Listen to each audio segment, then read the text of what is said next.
Sabi ng makata, ang buhay ay tula, puno ng hiwaga, may lungkot, may saya. Lahat may saysay kung pagbasa ay tama. Ang sabi ng iba, ang buhay ay laro, kailangan ng talino, husay at diskarte para manalo. Para sa ilan, ito'y parang sayaw, may bilis, may mabagal, umindak sa tutok, isabay ang galaw. Pero sabi ng matanda sa kanto, huwag pagkasisiguro.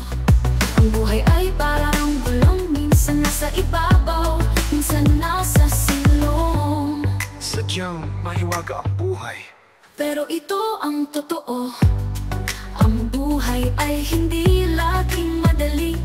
May luha sa likod ng ngiti, may taong sagana sa salapi, ngunit kaluluwa ay naghahanap ng kahulugan at tunay na mithi. May tanong na di kayang sagutan, may pangarap na minsan ay kailangang bitawan. Diyos ang nakakaalam ng tunay na dahilan. Ang buhay ay parang karagatan, tahimik at maalam kung minsan, panahon ay di mahulaan. Sa awiting ito, si Kuyang Mal ay may paalala, sa likod ng bawat luha, may naghihintay na biyaya. Sa bawat pagkadapa, umangon at tumingala, sa Diyos na sa atin hindi nagpapabaya. Sa Diyos humingi ng gabay, sasaya ang iyong buhay, at ika'y magtatagumpay. Sadyang mahiwaga ang buhay. kaya tanong ng tao, ano ba talaga ang buhay? Tayo'y maghanap ng karunungan, hindi lang sa mundo, hindi sa Diyos na siyang tunay na may alam. Buhay ay pagkatuto sa bawat pagkatalo, May panibagong simula at magpakatotoo.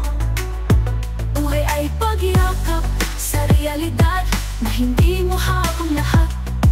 Pero Diyos ang may akda kahit di mo pa unawang ganap. Ito'y paalala na habang may hininga, may nakalaan na pag-asa.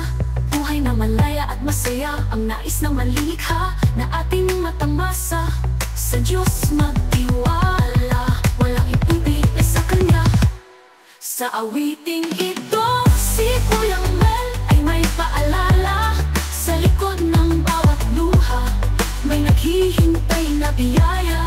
Sa bawat pagkadapa, umangon at tumingala, sa Diyos na sa atin hindi nagpapabaya. Sa Diyos humingi ng gabay, sasaya ang iyong buhay, at ika'y magtatagumpay. Sadyang mahiwaga ang buhay. Tayo'y maghanap ng karunungan, hindi lang sa mundo, kundi sa Diyos na siyang tunay na may alam.